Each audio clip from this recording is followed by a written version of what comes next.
Hindi nakapagtataka ang dalawang holdapan sa iisang lugar sa loob ng 2 linggo. Pero dahil mga sangay ng iisang store chain ang mga hinold up, naghinala ang mga pulis na iisa ang tumira. Nakumpirma ito nang makita ang CCTV footage ng unang holdapan at ang mga kwento ng mga witnesses ng ikalawa. Sa CCTV footage na ito na isang convenience store sa Malate, Maynila noong Agosto 20, makikita ang pagpasok ng 3 lalaki. Sa unang tingin, mukhang normal na customer lang ang 3.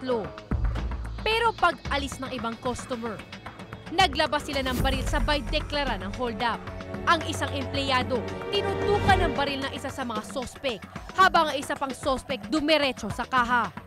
Sa loob ng 20 minuto, natangay na mga kawatan ang halos 60,000 na kita ng tindahan. Bago tumakas, nagawa pang kumuha ng yosi ng isa sa mga sospek. Makalipas ang 2 linggo, na-hold up naman ang isa pang branch ng convenience store sa Malate. Patay sa insidente ang Amerikanong si Robert Edward Armstrong, isang consultant na 10 taon na sa bansa. Bibili lang daw sana ng inumin si Armstrong nang mangyari ang hold-upan. Habang abala ang mga kawatan sa paglimas ng kaha, tinangka raw tumakas ni Armstrong. Pero napansin siya ng mga sospek kaya binaril. Tumakbo, papalabas. Kaya pinutukan siya nung isang suspect na maaring nasa loob din o kaya yung nagbabantay sa labas. Hinala ng mga otoridad, iisa lang ang grupong nasa likod ng mga nakawan. Magkapareho daw kasi ang estilo sa pang-hold up. Doon sa pattern kasi, tinitignan namin halos parehas. Pero di katulad ng unang nakawan, walang CCTV footage na nakuha sa pangalawa. Hindi raw kasi gumagana ang CCTV noong nangyari ang hold-upan. Para ano ikakabit yun kung for decoration lang. Eh kung maandar yun, di maski pa paano, meron na tayong identification. Patuloy ang investigasyon sa mga nakawan. Michelle Mediana, News 5. Noong araw, bilang na bilang ang mga babaeng pulis at kung makapasok man sa PNP, kadalasang tali sa desk work. Ngayon, kabilang ang mga magigiting nating police women sa lahat ng sangay ng serbisyo, mula sa mga pinakadelikado hanggang sa mga pinakasensitibong posisyon. Matikas, maliksi, matapang, lahat lalabanan, walang atrasan. Ganyan ang mga alagad ng batas. Pero ang mga ito, hindi ang parati mong nakikita sa lansangan dahil sila pawang nakapalda. Bata pa pangarap na ni PO1 Rowena Taguinod na maging pulis. Lagi kong hinahangaan yung mga tao na naka-uniform, ganyan. Tapos I've always dreamed. Lagi kong iniisip na sana balang araw makapag-uniforme din ako ng ganyan. Kaya kahit nursing ang kursong tinapos, pinasok ni PO1 Taguinod ang pagpupulis ng magkaroon ng oportunidad. At imbes mga trabahong pambabae, tulad ng pagiging sekretarya o clerk ang kanyang binagsakan, sa procurement division ng Camp Crame siya na-assign.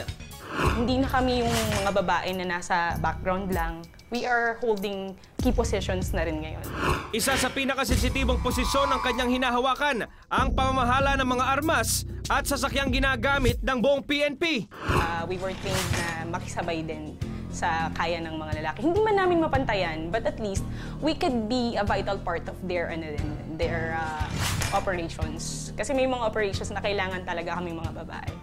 Pagsunod naman sa kagustuhan ng magulang ang dahilan kaya pinasok ni PO1 Christine Macabenta ang pagpupulis. Sa katunayan po, ang parents ko po ang nag-udyok sa akin na pumasok sa PNP. Pero higit dito, may nais siyang patunayan sa kanyang sarili. Gusto ko rin pong mapatunayan sa sarili ko na kaya ko rin gawin ang mga ginagawa ng mga kalalakihan ko dito sa organization. Kaya naman sa kanilang training, pilit niyang tinapatan ang kakayahan ng mga kapwa-trainee na lalaki. Pantay-pantay po ang pagtingin ng PNP at ng mga instructor po sa training sa babae at lalaki. Sa panahon po natin ngayon na kaya na rin pong gawin ng mga babae ang mga ginagawa ng mga lalaki. Sa kasalukuyan, humigit kumulang 11,000 ang babaeng pulis sa PNP o 17% ng mahigit 140,000 puwersa ng kapulisan sa buong Pilipinas. Hindi na ito katulad noong araw, nakakarampot ang babaeng pulis sa Philippine Constabulary.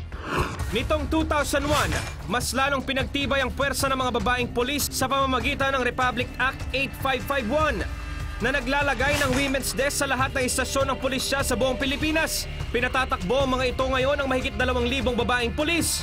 Iniutos din ng pamahalaan ang pagsanay ng 400 pang kababaihan upang maging kasapi ng PNP. Pero marami na ang nauna kina PO1 Taguinod at makabenta. Mga veteranang policewoman na gumawa ng sariling daan para sa mga kabaro nilang susunod sa kanilang mga yapak. Isa na rito si General Lina Sarmiento, ang kauna-unahang 2-star general sa hanay ng mga babaeng pulis. Ang pagiging pulis ay isang paraan o isang daan para magkaroon ka ng pagkakataon na makapagsilbi. Dito sa pagiging pulis, napakaraming opportunities for service. Para sa kanya, malaki ang ginagampanan ng mga kababaihan sa pagpapatupad ng batas. Sila raw ang tinatawag na puso ng PNP. Sa babae, parang nagkakaroon ng humanization yung pulis. Kasi akala natin, yung kapulisan, bakal, no? Para bang, pag nakita mo pulis, para siyang bato. Pero pagka may babaeng pulis, meron naman palang pulis na yung soft side. Kung tawagin daw ito ay mother's o woman's instinct at ayon sa kanila, ito ang natural na advantage ng mga babaeng pulis. Ito, ang mga kalalakihan ay meron din ganitong katangian, pero yung mga kababaihan dahil sa training sa bahay, kasama niya yung baby niya. Pagkapanganak mo pa lang sa baby, katabi mo yung baby, hindi nakakapagsalita. Pero alam mo kung kailan siya gutom, alam mo kung kailan siya may nararamdamang hindi maganda. At bilang nanay, instinct, gumagawa ka ng paraan. Ganon din dito sa serbisyo. Pagdating sa aksyon, kayang makipagsabayan ng mga policewoman. Pinatunayan ito ng Chief of Police ng Agusan del Sur na si Police Inspector Charity Galvez nang siya mismo ay namuno sa pagdepensa ng kanilang himpilan laban sa mga sumugod na mga rebelde. Siya ang kauna-unahang pulis na ginawaran ng medalya ng katapangan sa kasaysayan ng PNP. At alam ng mga bagitong pulis na habang pataas ang kanilang nararating, pataas din ang pataas ang pamantayan. I would dream to be one of the officers din balang araw, makapag-lateral, ganyan. Para naman hindi lang yung pagiging follower yung ma-impart ko, kundi yung leadership din. Kaya may hamon si General Sarmiento, hindi lamang sa mga babaeng pulis, kundi sa lahat ng kababaihan. Una, pag mong ilimit yung sarili mo sa kaya mong marating. Kasi pangarap lang yan eh, wala namang bayad. Aim for the top.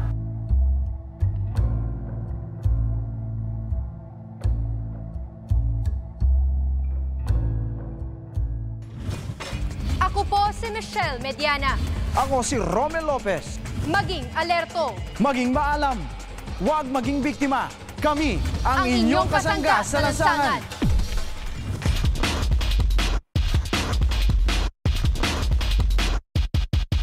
Precinto 5. Precinto 5. Precinto 5. Precinto 5.